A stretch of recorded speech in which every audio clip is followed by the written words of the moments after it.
has an armed force 7 times larger than Switzerland's. That's a lie. Let's remember, look, our brother Bolivia is in 80th place. Okay, where are you? Where is Ecuador? It was in 60th place, right? 65. Do you know where Switzerland is?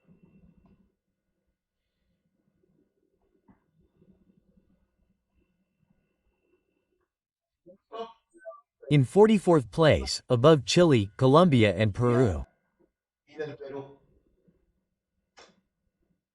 Brother, Switzerland is 20 points above. Switzerland can easily wage war on you and win. Hit me, call me, little causes. Oh my goodness. Well, people, hello everyone. My name is Julio, I'm Spanish, I come from Indo-Peru. I'm becoming a Peronist at a forced pace because I got married to Nelly, a beautiful and handsome Peruvian. And well, on this channel we react a little to the politics, news, curiosities that have to do with Peru and our neighboring countries, and we also record topics about food and travel, okay? That will be from February again because we are broke and well, you know what it's like with Christmas and all that. So if you want to support us, send us a Yap, a Plin, a PayPal, become a member, a Super Chat, whatever, even if it's just a sol, bro. A sol that all adds up.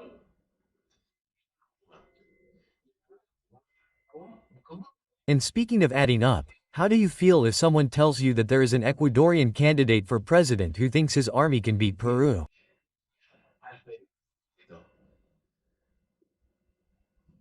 Is he insinuating an invasion? Why is he mentioning that?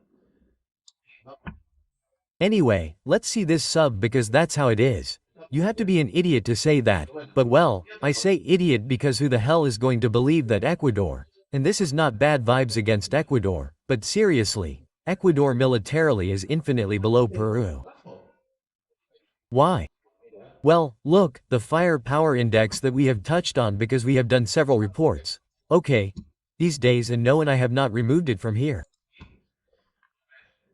Let's see, let's look where this is. It's the military power, okay? Okay, currently in 2025 we're going to look at Peru. It was in 49th place, was it? 49th in the world. Chile is 2 places above. Ecuador, where is Ecuador? In 66th place. Go yourself, Julio. I don't understand what this means. It means that if Ecuador goes to war with Peru, Ecuador will be destroyed, its army. There's a 20-point difference. 20 points. It's crazy that he's trying to say anything that's going to surpass Peru. This is up to date. This is this year. Look, man. People like Belgium are above Morocco, Angola, please. Please. Anyway, come on, let's see what this guy says, because talking about war seems like a disgrace to me, a political candidate, okay? What the hell has Peru done to Peru lately militarily speaking that makes him have to say that? Please, like, share and comment, because this is crazy. Right. Right.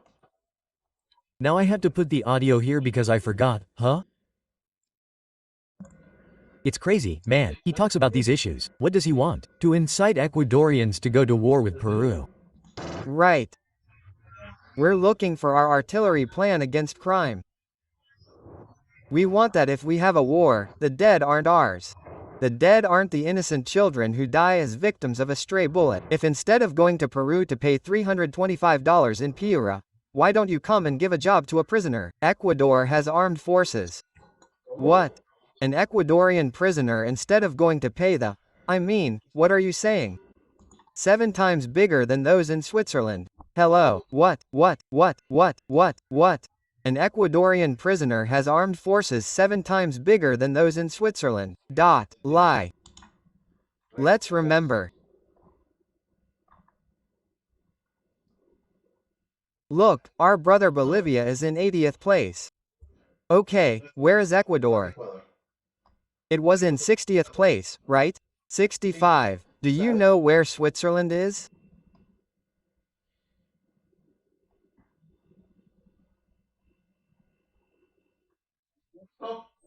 In 44th place, above Chile, Colombia and Peru. Bro, Switzerland is 20 points above. Switzerland could easily wage war on you and win. He's crazy. But hey, you know, populist politicians talk stupid things, man. Besides, why do you compare yourself to Switzerland? Switzerland has more military personnel. Hello, how are you? Welcome, how are you? A candidate who is running for the new presidential elections in Ecuador spoke about a very controversial issue. And he talks about war. A possible candidate for the president of the neighboring country talks about war against Peru. He's crazy. It has to do with both Peru and Ecuador, and it's the issue of crime. Peruvians and Ecuadorians are suffering the scourge of vandals. That's why in Ecuador a president urged that prisoners who go to jail be used to work and earn their own food. United Kingdom of Ecuador, Peru and Bolivia, Empire of Brazil, New Granada. Holy crap, it's a bit old-fashioned, hasn't it? I mean, it's gone back a few centuries. Saying, apply the system that is developed in other more advanced countries. And, in every speech, he also mentioned Peru, since, according to this candidate for the Ecuadorian presidency, many Peruvians go to work in Ecuador or, rather, are hired by Ecuadorians, and instead of paying that salary to Peruvians, they should pay the prisoners, but in smaller amounts, and in that way they would be doing double duty. But first of all, why is it that a candidate like that doesn't win elections anymore? I'm telling you, right? I mean, an Ecuadorian businessman should hire prisoners. I mean, I understand, prisoners who have already been released from prison, right? That they are trying. But, why are you taking away your people's freedom? Would you vote for someone who is forcing you, who would force you in the future, to hire prisoners to work alongside your wives, your sons, your daughters, yours? I mean, why? Okay, we could think that they deserve an opportunity, of course, but whoever wants to give it to them, not by forcing them to the employer. Let's listen to everything this candidate said and then we'll analyze it. Right. We are looking for our artillery plan against crime. If we have a war, we want the dead not to be ours. The dead not to be the innocent children who die as victims of a stray bullet. If there are going to be dead people, it will be them, the kidnappers, the vaccinators, it will be the members of organized crime. Vaccinators. What we want is for the armed forces to be deployed throughout the country, not as an exceptional measure prior to calling a state of emergency, but permanently. We want to do like the Carabinieri in Italy, for example, who, in times of war. How? I lived in Italy. What are the Carabinieri supposed to do? That our military personnel are military personnel in times of war, and in times of peace they can be police officers who, in parallel with the national police, permanently control the territory. But it is also believed that the military is like Belfast in the 80s, with 2 armed soldiers on every corner. What do you say?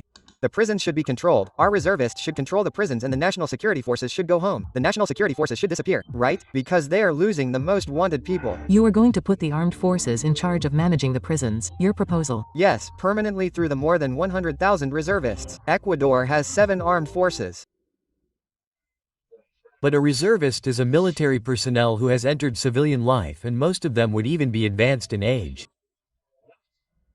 Times older than those in Switzerland. How many? Reservists. Ecuador has a force, its proposal. Yes, permanently, through more than 100,000 reservists. Ecuador has an armed force 7 times larger than Switzerland's. Lie. Lie, lie. In fact, Switzerland has a fairly large army for Europe. The size of the Swiss army. I think the last few years we're at 120,000 troops. I like these topics. Okay, look, Switzerland currently has 140,000 active soldiers with very modern equipment because they are in Europe. It is an area, as I have always said, quite alive in terms of war. Okay. The size of the army, Ecuador.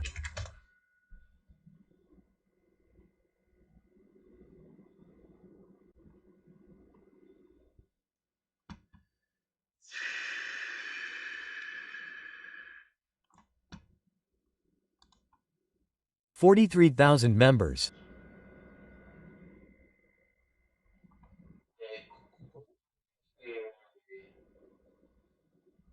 Hey, what was that about Switzerland being 7 times smaller than Ecuador or sending the navy to Switzerland where there is no sea?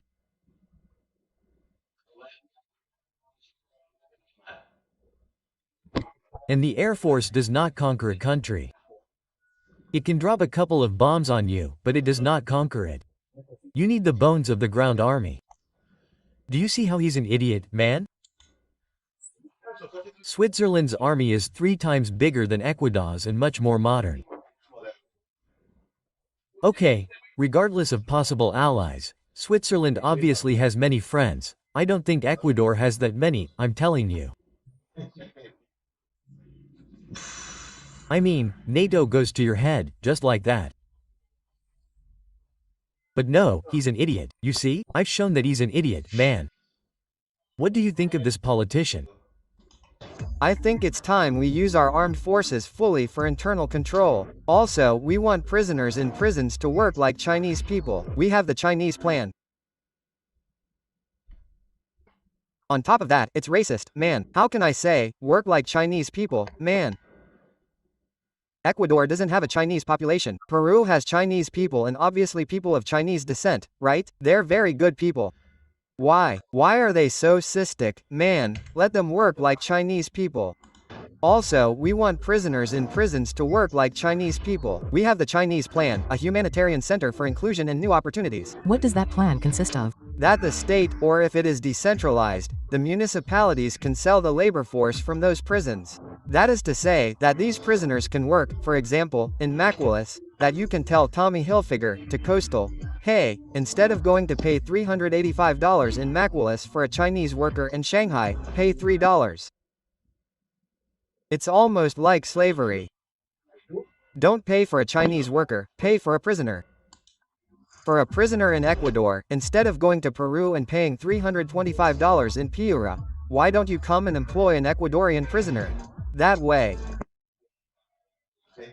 Because the people of Piura are world-class expert weavers, you idiot. And you're going to hire a worker, a prisoner who at most will have taken a 2-week course in prison on how to use a machine. The prisoner begins to generate money, begins to learn what it means to earn his daily bread from his sweat, what private property is that was once taken from someone, and on top of that, $100 of those $300 will go to the state, central or local. To pay for their housing and food. Of course not. We have to make the prisoners pay for their housing and food and that the other 100 of them can have them in a savings account, so that when they get out, they leave with a little money and can generate employment. And as we could hear, you know very clearly, it's crazy. It's crazy. Holy. Crime is an issue that is not only in Peru, but also in other countries such as Ecuador, Chile, Colombia and to a lesser extent in countries like Bolivia. This scourge of crime is crazy. Practically in all of Latin America, and one of the main victims in this issue is Ecuador, and Peru is also being involved in this issue. And it is that an Ecuadorian candidate Año mentioned that they should solve these types of problems. Take all the pesos that are in Ecuadorian prison to work, and that according to this candidate many Peruvians step on Ecuadorian soil, or rather are hired with Ecuadorian salaries for a very high salary. If this candidate is elected president of Ecuador, because they are professionals.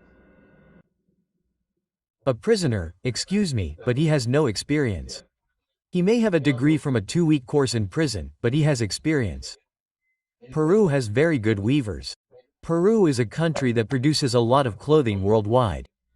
I would put the prisoners to work in. There are many Peruvians making clothes for big brands, even working in Paris as designers and couturiers.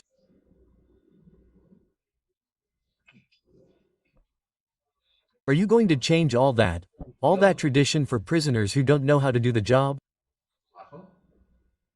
At that level, at least. And with a lower salary than what Peruvians or other workers of other nationalities are paid. Mentioning that many Peruvians go to Ecuador to work, so this candidate would not be willing to continue developing these types of laws. Remembering on the other hand that Ecuador has been experiencing a lot of insecurity for a long time, and on top of that, in Ecuador, energy.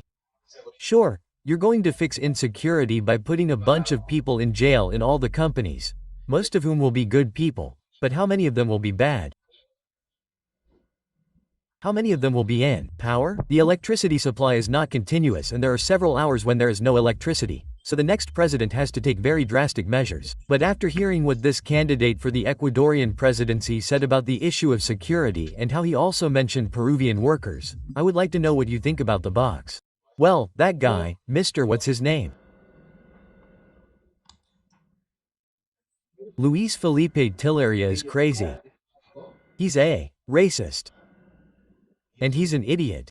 We have an army 7 times bigger than Switzerland's. Yeah. Holy crap, I've already proven that I don't. Okay, I've already proven that I don't. Oh my gosh. Oh my gosh, man. Really, man. Really, man. Okay, you. Look, let me see, bro, support the channel, but above all, tell me what you think about this stupid thing he said. Long live Peru. And be careful, my Ecuadorian friends, those of you who watch me, don't vote for this idiot because he's a huge jerk, right? Come on, guys, comment and share, comment and share. How crazy, how crazy, how crazy. Oh, well, and go to the WhatsApp group, it's free, it's in the video description, okay. People like that, populists are super dangerous, man. And here in Latin America they abound, my friend. So be careful, man. I love you. Bye, bye.